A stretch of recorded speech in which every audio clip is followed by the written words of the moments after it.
Fala, seus pangaré, beleza? Monata aqui. Eu tô regravando a minha palestra que eu fiz lá em Vitória no Meetup da Halving House, organizado pelo Fábio Silva. Eu queria agradecer ele pela oportunidade de estar lá apresentando esse tema. E aí eu vou aproveitar para fazer o lançamento do meu canal. E eu espero que gostem do tema. Eu fiz a respeito do como é que vai ser o stacking sets ou de Bitcoin no futuro e como as soluções de escalabilidade, como que elas vão se comportar nesse ambiente, certo? Vamos lá? Stacking sets no futuro. Como fica o stacking de Bitcoin no futuro? Participação da Lightning e soluções de cash. Então, o tema é stacking sets, mas talvez seria mais apropriado dizer que eu vou abordar não só isso, mas várias coisas, vários empecilhos e o que eu acredito que pode acontecer com o Bitcoin no futuro, caso ele continue do jeito que está hoje. E eu gostaria de salientar que, por exemplo, se for passado algum BIP, alguma melhoria, for desenvolvido outras soluções durante esse meio tempo, pode ser tudo invalidado ou passar pela tangente, algo assim, não fazer muito sentido. Por exemplo, se a Lightning fica obsoleta, tudo que eu falar aqui pode cair por água abaixo. Mas se não, se o Bitcoin se manter do jeito que tá, o que podemos fazer é o que eu vou apresentar aqui hoje. Acho que é uma possibilidade bem grande disso acontecer e por isso que eu cheguei com esse tema, né? Para quem não sabe, eu rodo Node Lightning. Quando comecei a rodar o Node Lightning, eu não esperava cair tanto na toca do coelho e nas implicações da Lightning, como solucionar, como achar algum caminho de saída e acabei chegando até aqui. Mas vamos pro assunto. Eu tracei uns cenários futuros de 10, 15 anos, ou não importa quando, mas eu tracei, por exemplo, se Bitcoin está a US$ 1 milhão, quanto que ficaria o stacking para quem está entrando, ou até mesmo para a gente que já está aqui, como que ficam nossos aportes mensais, que vão cada vez ser menores em satoshis, pela desvalorização da nossa moeda fiat, por conta dos nossos salários que são praticamente fixos, são reajustados muito baixo e tudo mais, né? E imagina então para novos entrantes, né? Estão começando. Não haverá o UTXOs para todos, né? Teoricamente, haveria, mas na prática não é o que acontece. Até porque, por exemplo, uma pessoa só pode ter inúmeras UTXOs, inúmeros bitcoins, só por isso já dá para dizer que na prática não haverá UTXO para todos. Quando eu digo todos, todos do mundo, toda a população. E fora isso, devido a altas fees on-chains conforme a demanda cresce. Quanto maior a demanda, tendo o espaço do bloco limitado e fixo, nossas fees on-chains acabam subindo naturalmente, porque o esquema de mineração, de passar a sua transação à frente para ser minerado quanto antes é por sistema de leilão. Então quem paga mais passa na frente. E uma alta demanda jogaria naturalmente os fees on-chains para cima. Com fees on-chains para cima, esses nossos aportes, essas nossas movimentações cada vez menores, menos satoshis, eles se torna um risco de virar um dust. Ou então, não valer a pena o fee pago on-chain para mover essa UTXO. Então, por exemplo, se eu tenho uma UTXO lá de 20 mil satoshis, mas minha fee on-chain vai custar 15 mil satoshis, não vale a pena. Então, fica aí a indagação. Continuando o cenário, né? Bitcoin US$ 1 milhão, se supormos que o dólar continue em real, R$ 5 para cada unidade de dólar, nós teríamos que $1 seriam 100 satoshis, R$ 1 seriam 20 satoshis. Portanto, R$ 1.000 seriam 20 mil satoshis, R$ 5.000 seriam 100 mil satoshis. Eu estipulei esses valores um pouco aleatórios, mas meio que pensando, quanto seria um salário no futuro, assim. Então,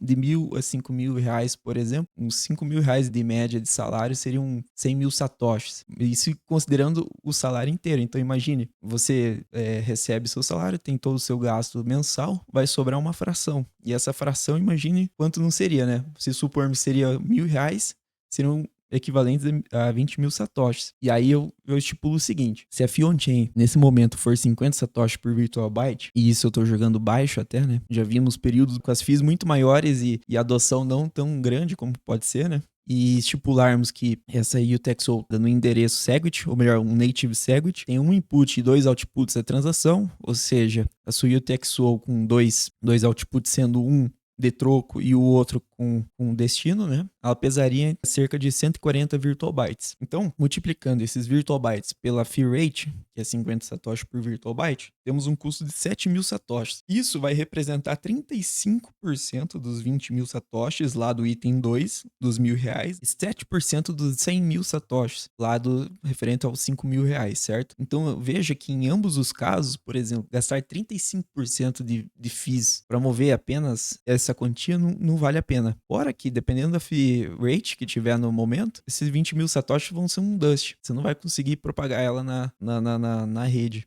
enquanto não abaixar os fees. E 7% dos 100.000 satoshis ainda é muita coisa. Dá praticamente um ágio de um P2P, pessoa física, de hoje em dia. E aí, como é que vai ser o stacking no futuro? Voltando ao principal tema, né? Dados e cenários, como é que fica o stacking no futuro? Bom, como todos já sabem, desenvolvimento em cima do Bitcoin, ele é feito por camadas, por conta do problema intrínseco das blockchains, que é o trilema, onde o Bitcoin garante a segurança e a descentralização, mas tendo esses dois atributos, peca enormemente na escalabilidade. Para isso, surgem as inovações, como o Lightning Network e o eCash, agora mais recente, em cima do Bitcoin. Passando para Lightning, então gostaria de dar uma introdução. Ela nasceu lá em 2015, 2016, onde saiu o white paper. Ela veio com uma proposta de ser uma segunda camada, onde seria permitido ou possível fazer pagamentos instantâneos fora da cadeia principal, fora da blockchain, que sejam escaláveis. Então, seria possível escalar o número de transações. E também seria possível fazer micropagamentos, certo? E tudo isso ancorado a um chain. A Lightning basicamente nasce, não como hoje vocês já devem conhecer, já devem ter interagido com a Lightning, mas ela nasce com a proposta onde cada um rodaria seu node e abriria os seus próprios canais. E esses canais são abertos através da on-chain, travando uma multi-assinatura com o seu peer, com o seu parceiro, com seu, vamos dizer, seu alvo de negócio ali para abrir um canal. E com isso, vocês fariam uma multi-assinatura 2 de 2, resultando num output de um canal, onde você pode transacionar infinitas vezes entre vocês dois, e aí também podendo fechar unilateralmente, caso necessário, ou cooperativamente. E assim, quando fechado o canal, os saldos remanescentes, que pertencem a cada um, viram cada um output na transação de fechamento, onde o input é o canal, é o UTXO que foi formado o canal, e aí de lá saem dois UTXOs, dois outputs que viram UTXOs para cada um dos participantes, certo? Toda vez que se abre um canal, quem abriu começa com a capacidade de envio do seu lado e a contraparte começa com toda essa capacidade, só que de recebimento. Ele não pode enviar, ele pode receber dessa pessoa que abriu com ele, certo? Então esse é o funcionamento básico da Lightning, primordial, e tendo vários canais no seu node, você pode rotear ou tirar a liquidez de um lado, botar em outro canal, etc, etc. Isso é assunto para outra hora, mas só para dar uma introdução. Beleza. Dito isso, como é que fica para o futuro as implicações com a Lightning? Porque ela tem algumas implicações. Quem roda um nó, quem teve essas experiências já tenha se ligado no que acontece. O problema com a Lightning, quando você tem um nó Lightning, ou seja, a Lightning como um todo, ela só funciona se houverem nós rodando. Por mais que você tenha uma carteira custodial, ela está em cima de algum node. E esse node vai sofrer tudo que eu vou falar agora. Por exemplo, os HTLCs. O que são os HTLCs? São Hash Time Lock Contracts. São contratos travados pelo tempo hasheados. Eles são usados para fazer pagamentos roteados. São pagamentos que você passa por vários hops, vários pools, vários peers dentro da rede Lightning, vários nodes. Ele percorre um caminho, uma rota. E ele é usado para garantir a segurança desse pagamento, que ele chega até a outra ponta sem ninguém interceptar ele e sacar para si, fazer um roubo. Quando um pagamento é feito de forma P2P, peer-to-peer, eu pagar alguém que eu tenho canal, não é gerado um HTLC, é feito automaticamente esse pagamento. Quando é roteado, é feito um HTLC. E qual que é o problema do HTLC? Toda vez que você transmite um HTLC, ele fica pré-assinado com travas de tempo como um output na transação de fechamento. Caso venha a ser fechado o canal e tenha uma HTLC pendente, é feito um forçamento fechado, onde essa quantia do HTLC vira um dos outputs daquela transação. E depois ela tem um tempo de maturity. Quando esse tempo é atingido, ela volta para a carteira on-chain daquele node. E aonde que está o problema aí? É quando temos fees on-chains altas. Quando vamos transmitir um HTLC, pagamento roteado, a gente cobra uma fee, que é a fee rate de outbound. Essa fee é a que a gente recolhe como prêmio por estar passando esse pagamento. Quando vamos passar esses pagamentos, esses HTLCs com valor baixo, montante baixo, 500 satoshi, 1.000 satoshi, 2.000 satoshi, satoshi. A gente tá correndo um risco, um fechamento forçado com essa HTLC pendente, tá? Não é que toda vez vai acontecer isso, mas é um risco a se considerar. O que eu fiz aqui agora? Peraí. Por quê? Concorda comigo que fica economicamente inviável se eu passar uma transação pequena, onde eu vou ganhar pouco, mas meu risco é grande de vir a on-chain, a vir a force close, e se a fee on-chain estiver tão alta que esse montante seja considerado um dust, eu posso acabar perdendo esse saldo. Fora que eu tô gerando mais um output, é mais um peso na transação, eu vou estar gastando mais nela. E mesmo que se não for, mesmo que eu não perca esse montante, se ele for acima do dust, quando eu tiver a transação de retorno pro meu node, para a carteira on-chain do meu node, eu vou ter mais um custo aí, porque ele vai virar uma outra transação, vou pagar fee de novo, vai no mínimo pesar 111 virtual bytes, se não me engano, algo assim, vezes a fee on-chain que estiver passando na hora, porque o que acontece force close? A sua implementação, o seu node, ele manda uma fee on-chain, fechamento forçado, muito acima do que está sendo exercido no momento. Então você tem a primeira pancada e tem a segunda pancada ainda. E agora imagine, se você tem várias HTLCs pendentes, pequenas, de micropagamentos, e você tem um fechamento forçado. Cada HTLC desse vira um output que depois que você já está somando pesos na transação e depois cada uma delas vai virar uma transação por si só, voltando à sua carteira on-chain. Então, o custo escala, o risco escala. O que acontece daí em cenários de fee on-chain alto? Para o Node Runner não sofrer esse risco, não sofrer custos indesejados, ele vai subir o que a gente chama de minimum HTLC. O que significa isso? É um parâmetro lá no seu Node que você seta lá, dizendo tipo assim, olha, eu não aceito transmitir pagamentos, rotear pagamentos abaixo desse montante. Então, com a profissionalização dos nodes, o que vai acontecer é que talvez seja setado automaticamente ou na mão mesmo, só que o cara vai saber calcular na hora, ele vai saber calcular, pô, desse valor pra cima, se eu rotear, eu tô correndo um risco que vale a pena, porque eu tô cobrando X e tal, eu vou ganhar tanto, então se acontecer isso, eu vou ter um prejuízo aproximado de tanto, tal, beleza. Acima desse valor eu passo, mas abaixo eu não vou poder. Dependendo das fees on-chains, isso pode, imagina, chegar, sei lá, um mínimo HTLC de 100 mil satoshis, vamos supor, tô exagerando aqui, mas é uma possibilidade. Aí concorda comigo, se o preço do Bitcoin tá $1 milhão lá no futuro e isso tá acontecendo, esse mínimo HTLC tá alto, cara, eu acabei de acabar com todos os micropagamentos roteados. Concorda comigo ou não? Micropagamentos só vão acontecer entre dois peers, né? P2P, no mesmo canal onde não são formados HTLCs. E os roteados não, né? Porque o risco não vai valer a pena. E o que isso afeta? Afeta a escalabilidade da rede. Você tá travando a rede, tá capando a rede e só passando pagamentos maiores. E como o preço vai estar alto, esses, vamos supor, 100 mil satoshis de régua mínima, né? Acima disso, eu passo. Isso vai representar um valor muito grande. Aí aquela ideia de micropagamentos lá do white paper, quando foi desenvolvido a Lightning, cai por terra, tá? Gargalos. No próprio white paper da Lightning, já era sabido dos gargalos on-chain, obviamente, por isso que ela foi criada, mas juntamente com o que já era sabido dos gargalos on-chain, também já era sabido os gargalos da própria Lightning. O que acontece? E lá tá descrito, lá nas últimas páginas, lá para quem quiser ver, eles estipularam lá, para uma transação on-chain normal, considerando 7 bilhões de pessoas usando o Bitcoin. Se cada uma fizer 2 transações por dia, seriam necessárias 2 transações por dia, pesando em média 250 bytes, seriam necessários blocos de 24 gigabytes, considerando 144 blocos minerados por dia, aproximadamente. E, se considerarmos que cada pessoa tenha seu node e tal, e abra 2 canais apenas por ano, considerando aí um peso médio de 500 bytes de transação, nós necessitaríamos de blocos de 133 megabytes. Então, o que isso quer dizer? A Lightning, ela é escalável em número de transações, mas o problema é que ela não é escalável on-chain. Para abrigar todo mundo em canais dentro da Lightning, isso não é viável na prática. E lógico, isso a gente só tá falando em teoria de abrigar 7 bilhões de pessoas, porque na prática não vai existir isso. Hoje na Lightning existem algo entre 16 e 17 mil nodes apenas.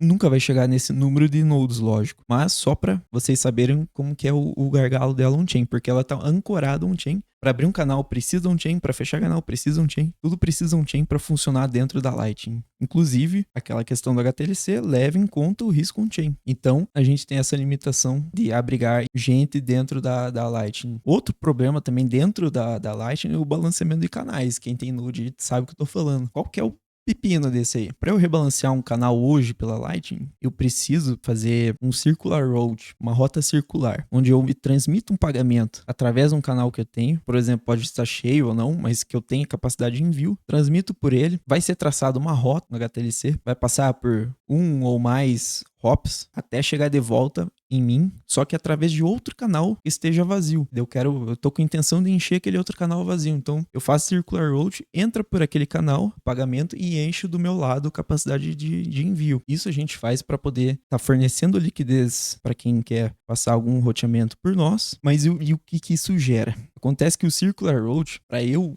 balancear o meu node, meus canais, eu desbalanceio dos meus parceiros, de todos os hops que passou. E aí o que acontece? Eu desbalanceando esses hops, o que eles vão fazer? Eles vão fazer rebalanceamento. Pô, tá passando pagamento aqui direto, tá desbalanceando. Pô, eu vou aproveitar, vou rebalancear pra tá roteando mais e capturando essas fees. Aí você começa um efeito em cascata de vários nodes fazendo a mesma coisa. E quando vários nodes estão fazendo a mesma coisa, vários pagamentos estão passando, os próprios node runs vão subindo as fees para estancar a liquidez de um lado ou para aproveitar e ganhar um pouquinho a mais. E isso vai encarecendo todas essas rotas, vai encarecendo tudo até travar, até ficar sem rota, ficar muito caro, absurdo, não conseguir rebalancear mais. E aí você acaba com os canais desbalanceados, sabe? Os pagamentos sempre vão passar pelas rotas mais baratas, geralmente. Tem que ter liquidez disponível e tem que ser barato. Essas são as melhores rotas, que vão ser as mais usadas e mais escassas e vão ser secadas mais rapidamente. E aí o que sobram são rotas caras. Então você tem uma perda de eficiência dentro da rede que é causada pelo próprio sistema de inbound e outbound, né? Capacidade de envio e de recebimento. E causada pelo rebalance de circular route. Então, para você rebalancear seu canal, você desbalanceia o canal dos amigos. E aí gera todo esse efeito de cascata e temos um problema de escalabilidade aí também por falta de liquidez ou porque as fees estão tão altas que você não topa pagar aquela fee, então evita aquela rota, o pagamento falha. Então temos mais um gargalo aí, né? É pouco comentado, inclusive. Tem forma de resolver isso aí? Tem. Por exemplo, o rebalance P2P usando a Liquid com Peer Swap. Só que o problema, inclusive, eu acho que eu vou abordar em outro vídeo isso aí, porque tem uma pegadinha aí que eu não vou falar agora, senão vamos estender demais, tá? Dito os problemas da Lightning, devido ao preço do Bitcoin muito alto e fees on-chain altas, devido à alta demanda pelo espaço no bloco, nós chegamos agora com uma inovação recente. Na verdade, não é uma inovação, porque já existia, já foi desenvolvida nos anos 80 pelo David Kaum e foi colocada em prática pela empresa DigiCash, foi a própria empresa dele, que operou lá no final dos anos 90 e finalizou ali em 2000, 2001, algo assim, que é o eCash. O que é o eCash? O Electronic Cash. A melhor analogia que eu gosto de dar é que o eCash seriam as cédulas de moeda física, só que eletrônicas. Foi criado pelo David Kaum, como eu falei, lá nos anos 80, só que agora, recentemente, foi implementado em cima do Bitcoin. E assim foi chamado de Cashu Protocol. E esse Cashu Protocol te permite rodar uma mint, uma casa da moeda, para mintar, para cunhar moedas, né? Cunhar esses eCash em cima do seu Lightning Node. Então, cada Lightning Node pode rodar sua mint, sua casa da moeda, e emitir essas moedas para quem queira usar, né? E aí a gente vai chegar no tema daí. O que isso pode ajudar naqueles problemas da Lightning? O que isso pode resolver, tá? Mas antes, eu queria só salientar, a criação do Cashu, do eCash em cima do Bitcoin foi com a motivação de trazer mais privacidade ao usuário de carteiras custodiais dentro da Lightning. Porque lá na Lightning, quando você está usando carteira custodial, a empresa que está rodando esse nó e fornecendo o serviço para você pode ficar monitorando os seus gastos, recebimentos, a sua movimentação no geral, e assim você perde privacidade. O eCash, a Mint, o Cashu Protocol como um todo, ele funciona de uma forma muito mais privada por conta das blind signatures, onde a casa da moeda, a Mint, o Lightning Node que está rodando, ele não sabe o que os usuários estão transmitindo ali, valores, nem de quem para quem. Ele só está pegando pedaços de informações, verificando se foi emitido por ele mesmo, se sim, ele vai lá, queima aquelas moedas, cria novas no mesmo valor e assina de novo passando para quem é o destinatário daquele montante. Mas ele nunca sabe o conteúdo dentro daquela transação. E isso veio como solução, como opção a mais melhorada das custodiais Lightning, porque não deixa de ser uma opção custodial, porque você está usando esse protocolo, esses Zcash, custodiados por terceiros. Então você está ainda delegando essa responsabilidade, só que você tem esse ganho de privacidade por causa das assinaturas cegas. E aonde que chega, por que o eCash está nessa minha tese? O que ajuda, né? Por que tá aí? Bom, as transações dentro dessa mint que tá rodando em cima de um Lightning Node, elas são... Não existe aquele esquema de inbound e outbound, então não tem como desbalancear canais. Ela tá acontecendo off Lightning, fora da Lightning. A Lightning acontece off-chain, as transações. Agora no eCash acontece off-Lightning, off a segunda camada, né? E dentro dessa mint não tem o esquema de balancear canais, nada. Exatamente a analogia perfeita com as cédulas físicas. Quero pagar alguém, eu só passo as cédulas para frente. Ao contrário lá da Lightning, por exemplo, que você tem que gerar um invoice, uma fatura para alguém pagar. Mas no eCash não, é o contrário. O cara que vai pagar, ele já dá as cédulas pro destinatário. Com isso, além de ser instantâneo, na hora que a pessoa faz o claim dessas notas, o saque dessas notas instantâneo, também é custo zero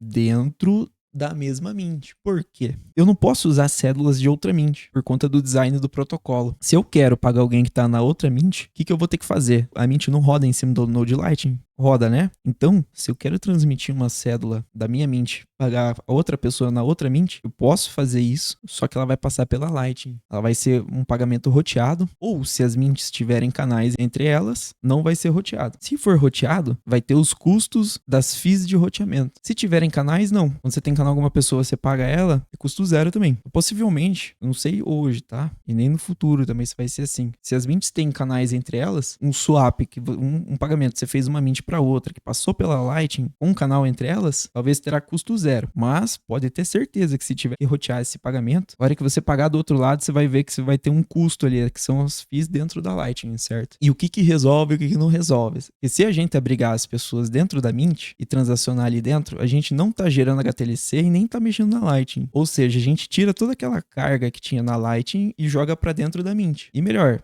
evitamos HTLC. Se as fees on-chain estiverem alta e não estiver passando micropagamento roteado na Lightning, você tem o eCash. Você pode transacionar qualquer micropagamento ali, desde um satoshi a quanto for possível a liquidez dentro daquela mint. E assim, abrigando as pessoas dentro da mesma mint, tem um custo zero. Se tiver que rotear pagamento e for abaixo da régua do mínimo HTLC que está sendo roteado, seu pagamento vai falhar como roteamento dentro da Lightning. Mas, o que eu acredito que pode acontecer? No futuro, com os Lightning Nodes, eles podem fazer um serviço de swap, prestar um swap. Eles vão mintar em várias mints e cash. Inclusive, eles podem abrir canais com essas mints para facilitar o processo. E aí, quando você quiser um micropagamento para outra mint que está lá num outro Lightning Node sem canal conectado com ela, você vai usar esse serviço de swap. Então, você vai me dar lá, por exemplo, se eu for provedor de serviço, você vai me dar lá 1000 satoshis. Eu já tenho 1000 satoshis do outro lado, só que eu vou te entregar aquele do outro lado lá descontado a minha taxa de serviço. E assim, a gente nem movimenta na Lightning. Veja que eu já tinha pré-mintado na outra mint e só estou entregando para você. Então, fazer um swap. Então, fazer uma troca ali, descontado a minha fee de serviço. Então, é assim que a gente contorna esse problema. Caso você queira pagar outra pessoa em outra mint e não tenha canais conectados entre elas e não está transmitindo micropagamentos e você quer fazer um micropagamento, você usa o meu serviço de swap, me paga fee, que eu vou resolver esse problema. E aí, voltando lá no início lá do assunto, que é como é que vai ser o stacking de sets no futuro? Então, você não vai conseguir comprar Bitcoin, satoshis, e armazenar on-chain porque vai virar um UTXO baixo, né? Seu aporte mensal. Não vai valer a pena transacionar ou vai ser um dust. Pessoa que tá entrando agora também não. Na Lightning, por conta das fees on-chains altas, a régua tá lá em cima, eu não consigo fazer esses micropagamentos, não estão permitindo, não consigo sacar, não tá rolando. O que eu posso fazer? Comprar o eCash. Então, eu compro o eCash de algum P2P, alguma plataforma, seja o que for, e assim eu consigo fazer os micropagamentos, fazer o stacking lá de vários aportes mensais pequenos, porque no futuro vai estar o preço tão alto, seu poder de comprar satoshis vai ser cada vez menor, porque o preço do Bitcoin vai estar cada vez maior devido à adoção. Então o que você faz? Junta o eCash, junta numa mint. A hora que tiver um stack maior, dá pra fazer um pagamento roteado, dá pra, sei lá, você saca pro seu Lightning Node, se você já é Bitcoiner, já tiver o seu Node, ou você, não sei, faz um swap pra on-chain direto com algum provedor de serviço? Não sei. Você dá o eCash lá um montante, ele gera uma UTXO, você recebe. Depois que teu stack tá gordo, você consegue fazer um UTXO que vale a pena movimentar. Então é isso que eu vejo pro futuro com o eCash. Problemas. A Mint não tem que rodar num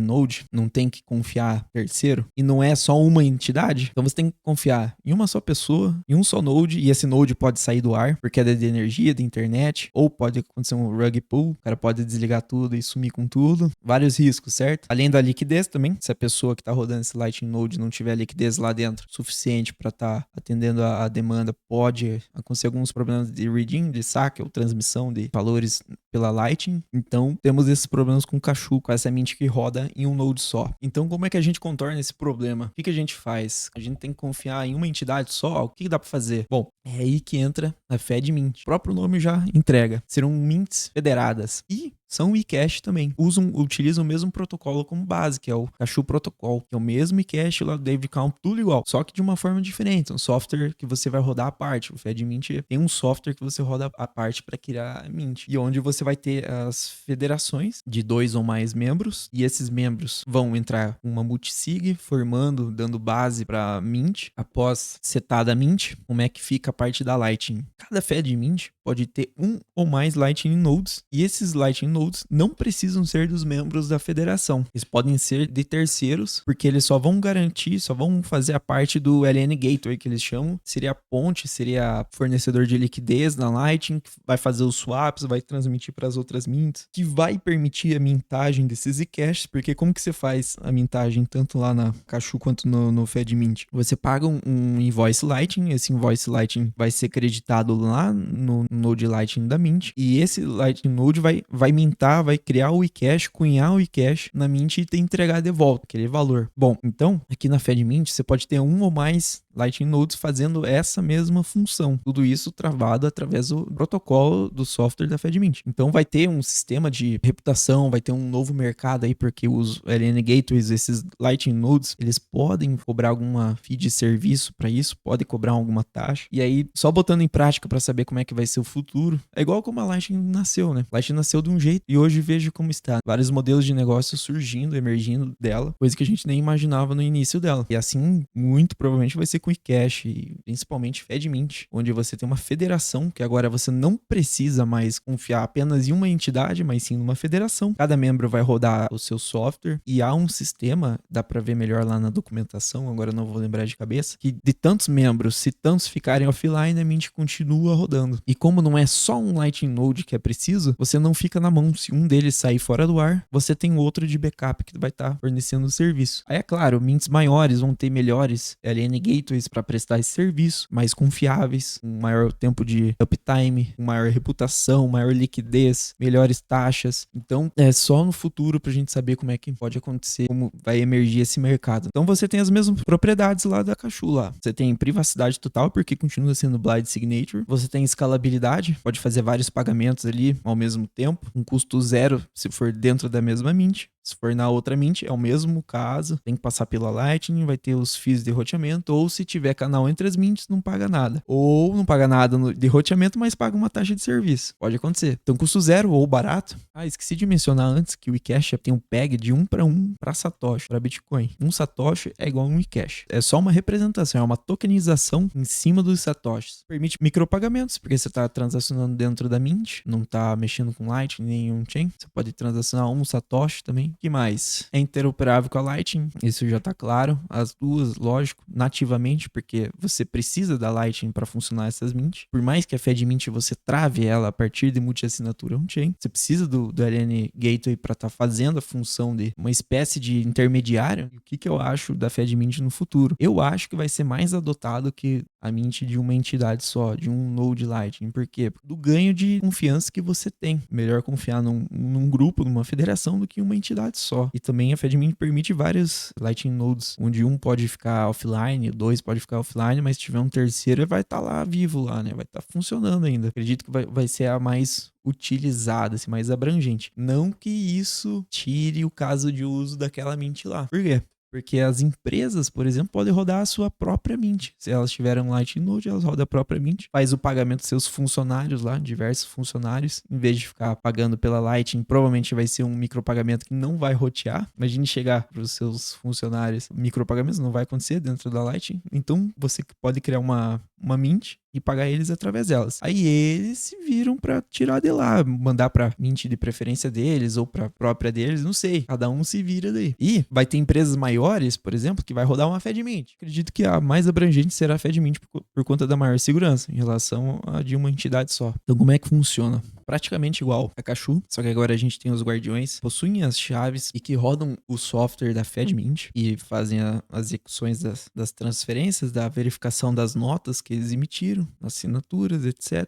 Garantem que o sistema esteja funcionando. E como é que funciona no lado do usuário, as pessoas que vão utilizar lá no futuro. Você vai fazer seu stacking, seu micro stacking, começando no eCash, junta stack maior, manda para Lightning ou faz um swap direto para on-chain depois. É uma solução custodial. Hoje já não se utiliza muito custodial de Lightning, então por que não usar essas soluções se você está correndo praticamente o mesmo risco? Só que com um ganho gigante de privacidade, onde não terão agentes te monitorando, porque tudo acontece às cegas. Então, como é que funciona? Aqui no exemplo, se a Alice quer pagar o Bob pode gerar uma fatura de recebimento ou ele se mandar direto as cédulas. Mandando as cédulas pro Bob, o Bob repassa pra Mint. Na hora que ele vai fazer o claim, automaticamente repassa pra Mint. A Mint vai ver, bom, essas notas que eu tô recebendo é da minha Mint, fui eu que assinei mesmo. Eu vou queimar elas, mesmo não sabendo o conteúdo dentro delas, porque ela só recebe partes da informação. Ela cria novas cédulas, assina pra dizer que foi ela mesmo que, pra garantir a veracidade daquelas cédulas, que foi ela que cunhou, e devolve um novo token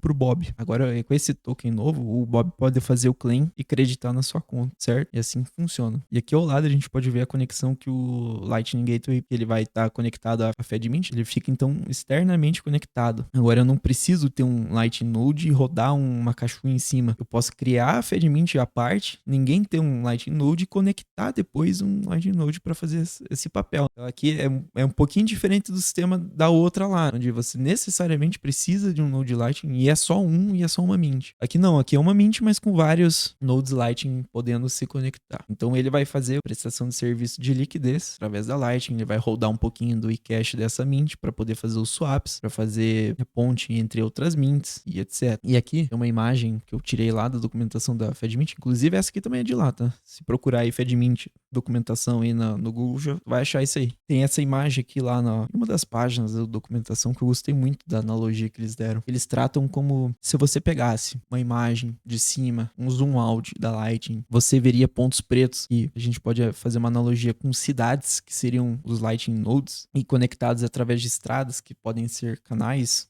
Lightning na analogia. Se dermos um zoom in nesses pontos pretos, nessas cidades, a gente vai enxergar uma FedMint. Nessa FedMint estão os habitantes, onde eles estão transacionando entre eles, todos dentro dessa própria Mint. Então a gente tem vários caminhos acontecendo ali, várias pessoas transacionando, tudo dentro dessa Mint e de forma gratuita, certo? Agora, se uma pessoa decide se mudar de uma cidade ou transmitir um pagamento para outra cidade, ela deseja transitar para outra cidade. O que ela pode fazer? Ela vai fazer um swap para outra Mint e utilizar esse caminho, essa estrada que liga uma Mint a outra para chegar do outro lado. Então é totalmente possível, você sai de uma, vai para outra. E se não houverem estradas diretamente conectadas, essas mints, essas cidades, se não tem uma estrada que liga diretamente, ou seja, se não tem um canal entre elas, ela vai e passa por outras cidades até chegar em uma que tem alguma estrada conectada àquela mint de destino. Ou seja, fez um pagamento roteado, pagou as taxas e chegou lá, tudo certo. Então essa é uma analogia muito legal de entender como é que funcionaria esse sistema como um todo.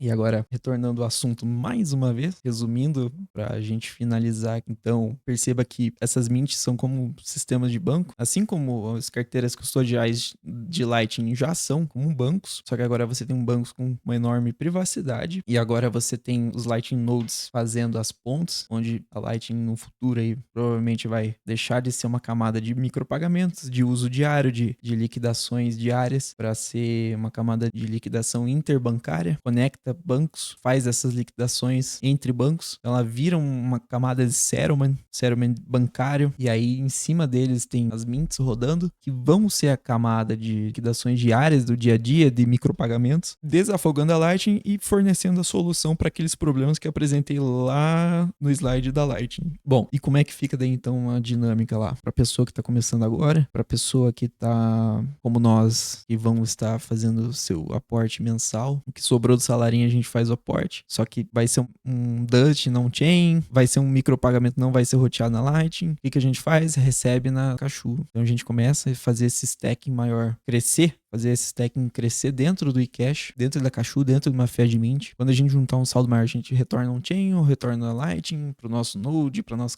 carteira não custodial, etc. Então, a gente resolve aquele problema tanto da on-chain, que não escala, a gente resolve o problema da Lightning e utiliza o eCash como meio de pagamento, camada de pagamento em privacidade e que permite micropagamentos. Então a gente pode estar transitando. Então uma pessoa lá que começou agora a sua vida de trabalho, de stacking, um jovem lá começou agora lá daqui 10, 15 anos, tá naquele preço Bitcoin, ele não tem um poder de compra muito alto, ele vai comprar frações, satoshis, poucos satoshis, então ele vai começar a acumular na Cashu, vai acumular. Igual no mundo Fiat, ele depende de terceiros, ele vai ter que deixar em algum banco, vai acontecer o mesmo aqui, ele vai deixar num banco dentro do Bitcoin, no caso de uma mint de cash. Quando ele juntar um stack maior, ele vai pra Lightning, joga o UTXO pra on-chain. E uma vez que ele tem uma UTXO gorda on-chain, o que ele pode fazer? Ele pode rodar o seu Lightning Node e aí ser soberano em cima da Lightning. Olha que legal. Agora ele já está inserido na Lightning e aí ele pode rodar a sua própria mint, ele pode fornecer serviços e tal. Eu acho que é um caminho bem viável. Então aqui nesse slide, por exemplo, dei um exemplo aqui. Você pode sair de uma mint, de uma entidade só, de uma Cashu, faz a ponte entre os Lightning Nodes, passa entre os Lightning Nodes e chega numa outra FedMint, por exemplo. E você pode sair da FedMint e chegar numa Cashu também. Tudo através de provedores de serviços ou com swaps de Lightning Nodes ou através de roteando ou fazendo esses pagamentos pela Lightning, certo? Também você pode retornar um chain, de um chain para eCash, você pode fazer